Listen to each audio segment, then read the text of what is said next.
Welcome back to the Mental Dietitian Podcast. I'm your host, Ahren Lynch-Potter, and I have not been engaged with this podcast lately. That is the truth. I used to record a show every week, and I've been sloppy lately. It's been once every 10 days. Now it's been 2 weeks. And why is this happening? Why is this going on? I'll tell you the truth, because that's what I do. When I hit 100 episodes, I felt this kind of feeling of like, oh, I've done 100 episodes. Now what? This kind of was a strange feeling, like kind of like a excited feeling that I'd done that, but I don't really have much to show for it in regards of external results. I do enjoy having conversations. I enjoy sharing thoughts. What does keep me going is I've had people reach out to me from time to time saying that, hey, I really enjoyed your show. I really enjoyed you sharing about your journey, about talking about feelings, talking about feeling your emotions, all that kind of stuff from other men. That really made it worthwhile. But on the flip side, I invest a lot of money into this show. And when you spend about over $10,000 a year of your own money onto a show and it's not really going anywhere, you don't really see it. It's not getting more listens, it's not getting more downloads. But on the flip side, there's also things that I'm not doing on my end for that to happen. So it's this kind of mixed feeling. And it's a feeling that a lot of people have of like, well, I'm not where I want to be, but how do you know where you should be if you've never been there before? And I think all of us are exactly where we should be based on the work that we have or have not done. So it's all a reflection of that. So that's kind of where I've been at. And I sat down this morning, I've been having a lot of attention on this course that I've been building called Soul-Centered Selling. I'll share a win with you guys that I was able to share this course for the first time with about 18 different coaches last Thursday. I have week 2 this Thursday, which is tomorrow.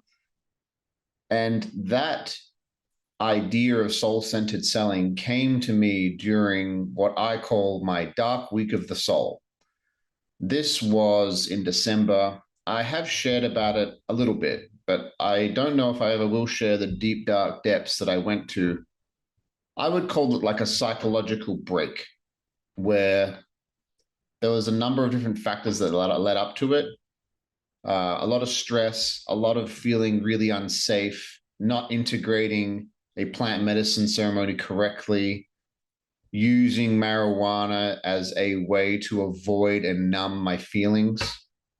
And then I stopped the smoking of the marijuana, like cold turkey. I was like, okay, this is a problem now. This is not good, which I believed caused a kind of psychosis in a way, which can happen to some people when you stop smoking marijuana and you go kind of cold turkey off it.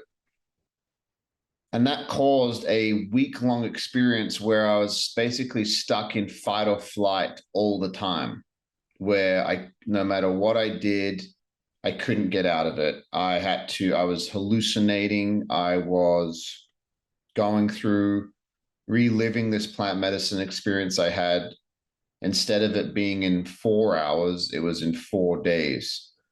I would wake up every 2 hours. I had a serious inner voice that was telling me all my worst fears, all the things that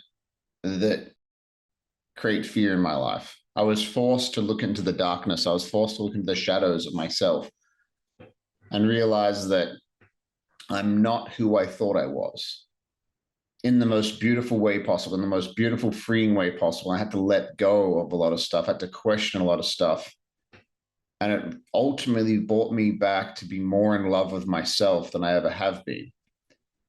But on that night 4 of that experience, at about 2:30 in the morning, when I was exhausted, I had barely slept. I was going in and out of consciousness all night. I was singing to myself. I was playing songs from when I was a kid.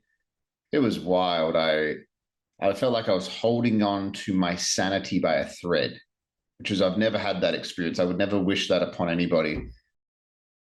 Yeah, it was wild. But at 2:30 in the morning, this calm voice came over me and it was like, you should make a course called soul-centered selling. And you should teach people how to sell from a integrous way, from a soul-centered place versus a manipulative, what most people see in sales. It's manipulative, controlling. I see it everywhere. The biggest sales gurus talk about it, where they just say outrageous shit that is not true and would never be true to get a reaction from somebody else. So, for example, there's a guy called Andy Elliott. Some of you guys know who this guy is. He has this thing where he talks about when he's on the phone with a person who wants to buy a car. He said, what if I give you more money for your trade-in than what you spent on it brand new? Would that be something you're interested in? First of all, that's total fucking bullshit. I work in that industry. There's no way that could ever happen. It's just a manipulative way to get somebody in front of you so that you can sell them something. And if you're starting off with manipulation and lies, I just don't see that as a soul-centered way of selling. So that idea came to me at 2:30 in the morning in like December 17th or whatever it was. And now 5 months later, the very first time last week, I was able to present that. And that felt really good. And it felt amazing because there was a while there after that period in December, things got darker in a way. Like I got through it, but there was still residue. There was still some serious residue, some serious, like to the point of I thought I had schizophrenia, which was kind of scary. That's what this voice was saying in my head. It would say things that I would never say. And it didn't feel like it was me, which was very, very scary. And it was all day, every day for months after that period in December. It wouldn't ease up until I went to Australia. And during this whole time, I was working on this soul-centered selling thing, even if it was a couple of words a day. I just was like, I got to do this. I had so much resistance, so much. Like I was flying over to Australia and this voice, every time I'd hear a bump, I'd have a full-blown like fight or flight response in my nervous system because it's like, you're going to die. This plane's going to go down. You're never going to see your family. You're never going to see them. You're never going to see your mom and your dad again. This plane's going down. And I would feel it. And I would feel the fear of it. Then I would struggle to bring myself back to center. And it was very difficult. And I'm proud to say that what I see that as now, this whole experience on the other side of that, and there's that voice that still shows up every time, but I do not have the same relationship with it anymore. I do not tell it to go away. I do not shout at it and scream at it to stop. What it really is it was a part of me trying to love me, to shake me up and to expand and to actually pursue what I want to pursue and not be stuck being comfortable. If you really want what you say you want, do you not think that there's possibly a force that will push against you the other way? I've shared this before, but there's a saying I heard Mike Tyson say to Francis Ngannou. He said, when you're favored by God, you're also favored by the devil. When you are given an idea, a dream, a purpose of something you want to build, there'll be parts within you that will want to sabotage it because your ego does not like change. Your ego is not your enemy. It is your ally. My ego is my friend. I need my ego sometimes. I don't need him all the time because he allows me, that part of me allows me to exist in this world. If I didn't have an ego, I wouldn't care about a lot of the stuff that I care about because it wouldn't really matter because what's the point of it? All that would matter would be spiritual transcendence. Relationships wouldn't matter as much. Making money wouldn't matter. There'll be a lot of things that wouldn't matter because the only thing that would matter would be going inwards and seeking spiritual transcendence. Your ego is your friend. But yeah, there was a lot of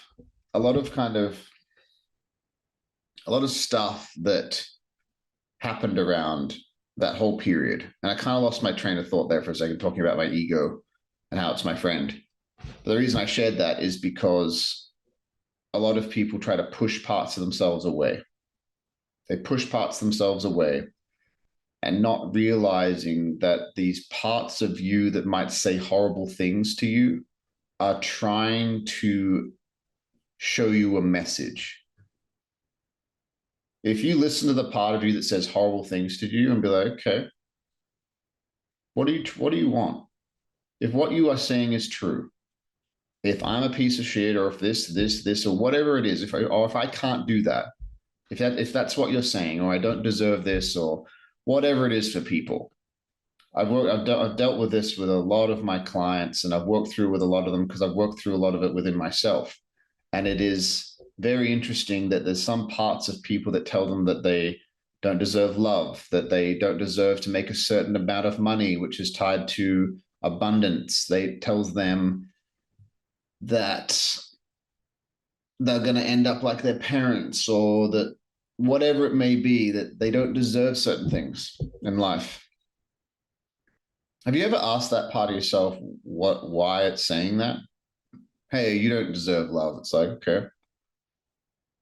If I don't deserve love, and that's true, then that's really sad. Because I don't believe that. There's other parts of you that will be like, no, I don't believe that. So that we all have different parts of ourselves. And the past 6 months, I've been able to take these parts of myself that were kind of like running as programs in the background for a very long time, keeping me small, making me nice, not kind. What do I mean by that? Is when you're nice to somebody and you're nice to everybody and you just want to be nice to everybody, that is rooted in so much fear, because being kind is very different. You can tell somebody that being toxic and horrible, which is a kindness. You can tell something to somebody, if you really care about them, that is kind because you care about them. You're not concerned about the feeling that you feel if they react strongly towards you. So I was nice for years. I was the nice guy. I'm not nice anymore. I'm kind. But I will tell you if I disagree with you. And I didn't do that for many years because I had these unconscious programs running in the background that would, anytime I would feel a certain emotion, mostly anger, or the ability to stand up for myself, I would kind of shut it down. I would be nice, and it would make me small. So December was the re-cracking open of an egg in a way, where it's like, these are all the times where you've shrunk yourself and made yourself small, not wanting to be seen, not wanting to be heard, thinking that other people know about your life more than you know about your own life. And I did that for decades, literally decades. And what feels very good is when you start pushing against that narrative and start being like, no, actually, I know. The person who knows whose best interests are is me, not anybody else. And that is true for every single one of you listening to this. Any person that says, I have your best interests in mind, be very wary of that person, because how could they? The only person on planet Earth, and they mean well, but just be mindful of anybody that's saying that. And if part of you believes that, because I did that for years, where I have your best interest in mind. Oh, okay. Well, I guess I'll believe them then. I guess I'll listen to them. No, the person who knows what your best interests are is you and nobody else. That's it. Full stop. Game over. So this this episode is really just kind of a catch up, and maybe you get something out of it about when you go after something you really want, there will be a resistance. The more I expand internally, the more like my life expands externally. I've made more money in the last 3 months than I have in the past 9 together. So I've made more money in 3 months than I've made in the past 9 months combined. So 3x, right? I've done things that part of me never thought I would do. Done that, like building a course that's still not perfect. It still feels like it's a rough, but I'm doing it. And I'm floundering, and I'm failing, I'm stumbling, but I'm doing it. And for many, many years, I would not do things, including this podcast, because I'm like, oh, well, I would have this voice, this governor that would make me feel small. Therefore, I wouldn't go after what I want. And that would build up this hopeless kind of feeling where I felt stuck. And that's why I'd always talk about, I always said it. I've said it for dozens and dozens of episodes. You might have heard me say it many, many times. A lot of us are stuck in a prison of our own perspective, because that's where I was stuck. I felt very stuck for many years. And now I don't, which feels simultaneously a fucking incredible, but also there's a part of you, if you've been stuck in a prison of your own making for many years, and all of a sudden you realize that you could be the one that opens the door the entire time, a lot of people would want to stay in there because it's what they know. It goes back to that, the blue pill or the red pill. If you believe that, do you want the truth or do you want a more convenient dream, a better dream? Or do you want the truth? What if the truth was that AI has already taken over? They plugged you into a simulation which you are living in right now, and the real world is just a bunch of machines powered by a hive mind. Would you want the truth or do you want a better dream? Because that world, living in that world would probably be very unpleasant, but it'd be the truth. And that's not always the analogy, but that's the risk. That's the risk of saying, I want the truth. And it's like, well, if you want the truth, you have to be prepared for whatever that is. And that's really scary. But I've found the more, I've never lost being true to myself, ever. Even though it feels like I'm losing parts of me that no longer serve me. I'm losing parts of me that are keeping me small, keeping me back. And the more I expand into love, into loving myself, into allowing these parts of myself to be seen in my relationship to other people, doing this podcast, the more it gives me this freedom of like, oh, you're actually so much fucking more powerful than you think you are.